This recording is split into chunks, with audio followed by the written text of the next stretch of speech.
পুরী, যেটাকে জগন্নাথ পুরী বলা হয়। আর পুরী মানে সমুদ্র সৈকত মাথায় আসে না, পুরী মানে মাথায় আসে 4 ধামের মধ্যে এক ধাম জগন্নাথ ধাম। তো সবাইকে জয় জগন্নাথ বলি আজকের ভিডিওটা শুরু করছি। হ্যালো এভরিওয়ান, আমি তিথি চলে এলাম তোমাদের সঙ্গে আবারও নতুন একটা ভিডিও নিয়ে। তোমাদের সঙ্গে তো আগেই শেয়ার করেছিলাম যে আমরা পুরী ঘুরতে যাব। তো আমরা সকালবেলায় পুরীতে এসে পৌঁছেছি। এসে একটু রেস্ট নিয়ে এখনও স্নান করে ফ্রেশ হয়ে বেরোচ্ছি মন্দিরের উদ্দেশ্যে। এদিকে দেখো আমার মেয়ে আর তার বাবাও একদম রেডি। আমার মেয়ে তো সানগ্লাস ছাড়া বেরোবেই না। এদিকে আমরা নিচে এসে গাড়িটার জন্য ওয়েট করছিলাম। আর হ্যাঁ, তোমাদের সঙ্গে আরেকটা কথাও শেয়ার করি, সেটা হচ্ছে আমি আমার মেয়ে মা ফার্স্ট টাইম এলাম এই পুরীতে। অনেক দিনের ইচ্ছা ছিল, অবশেষে সেই ইচ্ছাটা পূরণ হলো। আর আমরা দেখো চলে এসেছি হচ্ছে সিদ্ধ বকুল মন্দিরে। এই মন্দিরটা নাকি 500 থেকে 550 বছরের পুরনো একটা মন্দির, আর খুব জাগ্রত একটা মন্দির। আর এই মন্দিরেই নাকি হরিদাস ঠাকুর ভজন কীর্তন করতেন।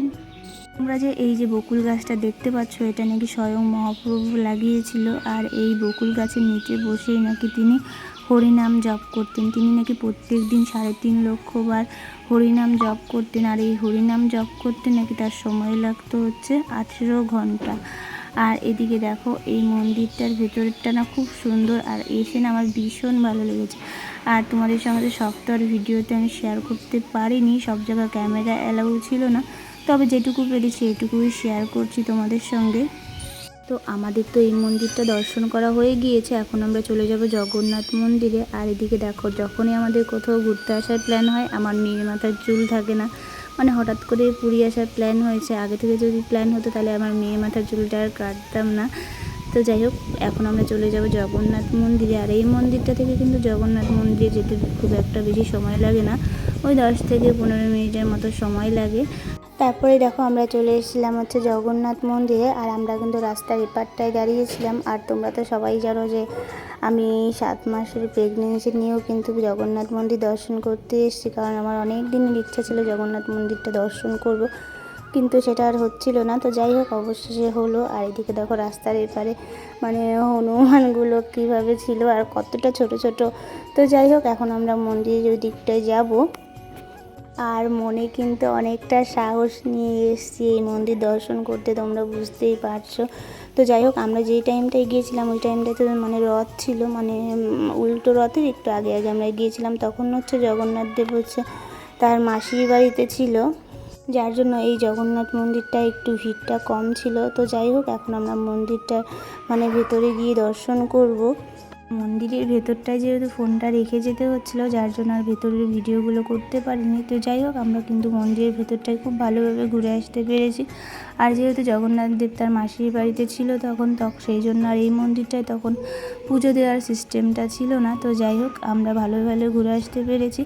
আর এদিকে দেখো, আমরা হচ্ছে বসেছিলাম বাকিদের জন্য, আমরা একটু আগে আগে চলে এসেছিলাম, আর বাকিরা একটু লেট হচ্ছিলো, যার জন্য আমরা এসে এখানে ওয়েট করছিলাম। জগন্নাথ মন্দির ঘুরে এসে আমরা চলে এসেছিলাম একটা মন্দিরে খাওয়া দাওয়া করবো বলে। আমরা কিন্তু যে কদিন পুরীতে ছিলাম মন্দিরগুলোতেই খাওয়া দাওয়া করেছি, আর খাবারগুলোও কিন্তু বেশ ভালোই ছিল। এই মন্দিরটা থেকে প্রসাদ দর্শন করে আমরা চলে এসেছিলাম অন্য একটা মন্দিরে। এই মন্দিরটার নামটা এখন আমার ঠিক খেয়াল নেই। তো যাই হোক, এই মন্দিরটাও খুব সুন্দর ছিল।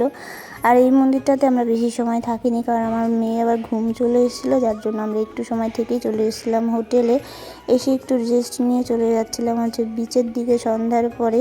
আর আমাদের হোটেল থেকে বিচের দিকে যাওয়ার পথে এই দোকানগুলো পড়ছিল, আর এই দোকানগুলো থেকে আমি বেশ কিছু জিনিস নিয়েছি, বাচ্চাদের যে জগন্নাথ দেবের জামাগুলো হয় ওইগুলো আমি নিয়েছি, আর বেশ ভালোই ছিল।